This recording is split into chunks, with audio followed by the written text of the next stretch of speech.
अस्सलाम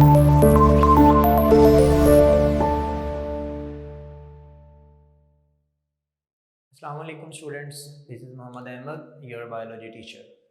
स्टूडेंट्स, आज का जो हमारा टॉपिक है वो है एरर्स इन माइटोसिस। इस चैप्टर में हम सेल डिवीजन के बारे में पढ़ रहे हैं, जिसमें हमने माइटोसिस को डिस्कस किया, फिर माइटोसिस की सिग्निफिकेंस को डिस्कस किया। आज उससे नेक्स्ट टॉपिक है जी हमारा एरर्स इन माइटोसिस। एरर्स कहते हैं मिस्टेक्स को, गलती को। हमारे पास जब माइटोसिस हो रही होगी, सेल डिवाइड हो रहा होगा, तो वहाँ पर अगर कोई मिस्टेक हो जाती है, कोई चेंज आ जाता है, कोई गलती हो जाती है, तो उससे फिर क्या होता है, ये आज हम इसमें देखेंगे कि एरर्स क्या इसमें हो सकती हैं। एरर्स मीन हम ये कहते हैं कि आपके पास जो सिंपली माइटोसिस अगर रॉन्ग हो जाती है, उसमें कोई प्रोसेस गलत हो जाता है, क्योंकि हमने देखा कि सीरीज ऑफ इवेंट्स हुए हैं माइटोसिस में। ठीक है, उसमें हमने देखा था कि प्रोफेज हुई है, मेटाफेज हुई है, फिर एनाफेज हुई है, टीलोफेज हुई है, फिर कैरियोकाइनेसिस, ये कंप्लीट होने के बाद साइटोकाइनेसिस आ जाती है। इतने ज़्यादा इवेंट्स हुए हैं। हालांकि हर इवेंट के ऊपर एक चेक पॉइंट होता है, चेकिंग की जा रही होती है, कोई मसला तो नहीं आया कहीं पे। उसके बावजूद भी अगर कोई गलती रह जाए तो वो हमारे पास एरर्स होते हैं माइटोसिस के अंदर। ठीक है, तो माइटोसिस का अगर प्रोसेस जो है उसमें कोई मिस्टेक आ जाती है, वो रॉन्ग हो जाता है, तो फिर क्या होगा हम ये देखेंगे। ठीक है जी। अब ये इसमें क्या चेंज आ सकते हैं, आपको याद होगा जब हमने एक स्टेप पढ़ा था, एक इवेंट पढ़ा था, जहाँ पे हमने बात की थी एनाफेज की। थर्ड स्टेप जो हमने देखा था, उसमें एनाफेज में हमने देखा था कि क्रोमोसोम्स एक दूसरे से सेपरेट हो रहे हैं, अलग अलग हो के जा रहे थे। क्रोमोसोम्स कुछ हमारे पास हमने देखा कि इधर जा रहे हैं, ठीक है, ये क्रोमोसोम्स इस तरह से सेपरेट हो रहे थे। ऐसी बात है, यहाँ पे हमने देखा था कि क्रोमोसोम्स जो हैं वो अलग अलग हो रहे हैं। ये स्पिंडल फाइबर्स यहाँ पे अटैच हुए थे, यहाँ पर भी स्पिंडल फाइबर्स अटैच हुए हैं, और क्रोमोसोम्स को एक दूसरे से दूर लेके जा रहे थे रिस्पेक्टिव पोल की तरफ। आधे इधर लेके जाने थे, आधे इधर लेके जाने थे।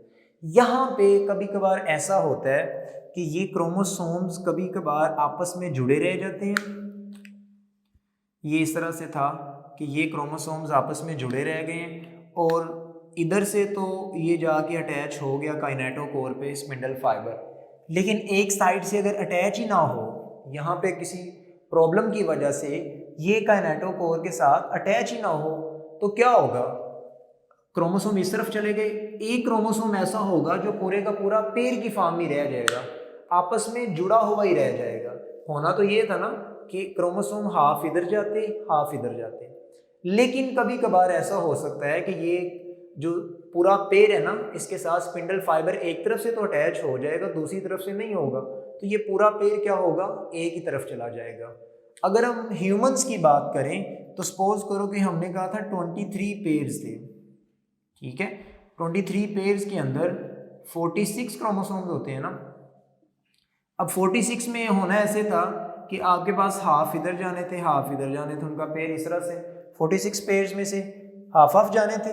ऐसा होगा कि कभी कभार एक साइड पे 22 चले जाएंगे और दूसरी तरफ 24 चले जाएंगे। ये क्या होगा जी, एक के पास एक क्रोमोसोम कम चला गया, दूसरे के पास दूसरा क्रोमोसोम एक एक्स्ट्रा चला गया, तो ये एरर आता है at the time of anaphase. हालांकि सारे पॉइंट्स चेक करके भी आगे काम चल रहा होता है, लेकिन फिर भी अगर किसी गलती की वजह से इस तरह का चेंज आ जाए तो फिर इसके रिजल्ट्स क्या होंगे। इनके रिजल्ट्स ऐसे होते हैं, आपको पता है कि जो क्रोमोसोम है वो किससे मिलके बना था, वो हमने बात की थी जी डीएनए का बना होता है। ठीक है, ये बना था जी डीएनए का। अब डीएनए के अंदर हमने देखा था कि डीएनए के अंदर तो लगे होते हैं जीन्स, और जीन्स का काम होता है जी इंफॉर्मेशन को लेके जाना प्रोटीन बनाने के लिए। अब जब पूरे का पूरा क्रोमोसोम ही एक तरफ चला गया है, तो यहाँ पर तो ऐसा होगा उन जीन्स के अंदर चेंज आ गया, जीन्स के अंदर चेंज आ गया, तो अब क्या होगा, सेल के अंदर एक काम स्टार्ट हो जाता है। ऐसे जीन्स जिन्होंने क्या करवानी थी, सेल डिवीजन, अब उनके अंदर आ गया चेंज।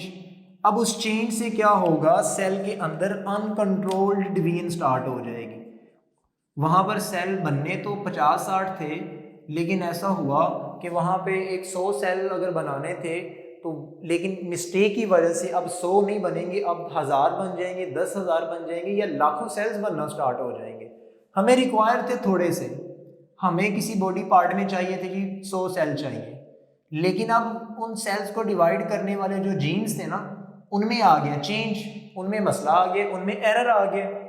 तो ये थोड़े से सेल्स की जगह पे अब क्या होगा, अब ये सेल्स फैलते जाएंगे, इतना ज़्यादा डिवाइड होंगे और इनकी डिवीजन को अनकंट्रोल्ड डिवीजन बोलते हैं। इन शॉर्ट हम इसको नाम दे देते हैं कैंसर का।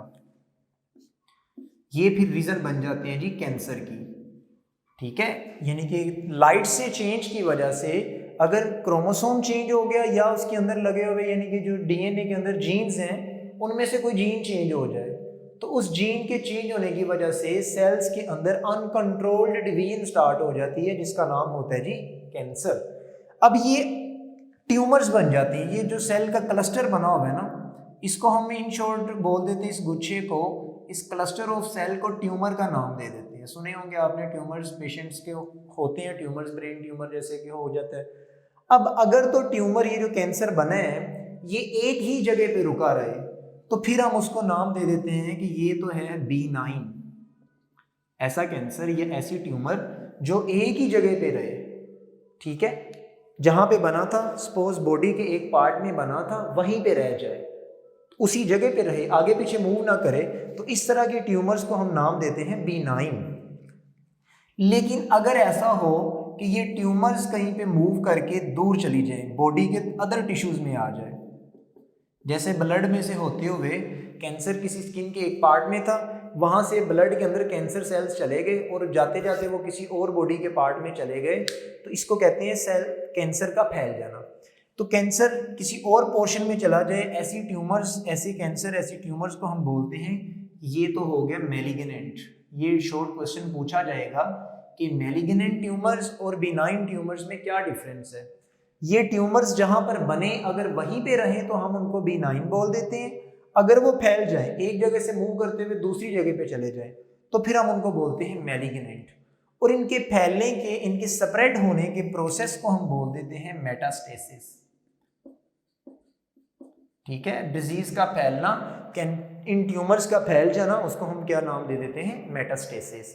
स्टूडेंट्स, ये था प्रॉब्लम कि अगर माइटोसिस में कहीं पे एरर आ जाता है, इतनी ज़्यादा सिग्निफिकेंस तो देख ली, अगर उसमें कोई एरर आ जाता है, कोई प्रॉब्लम बन जाती है, तो हमने देखा वहाँ पे तो ट्यूमर्स बन जाती हैं, वहाँ पे तो कैंसर हो सकता है। तो ये ट्यूमर्स अगर एक ही जगह पे रुक जाएं तो ठीक है, B9 रहती हैं, अगर तो फैल जाएं तो मैलिग्नेंट बन जाए तो ये ज़्यादा डेंजरस होती हैं, ठीक है। यहाँ तक किसी का कोई क्वेश्चन हुआ तो आप हमें ज़रूर बताइएगा जी। अल्लाह हाफिज़।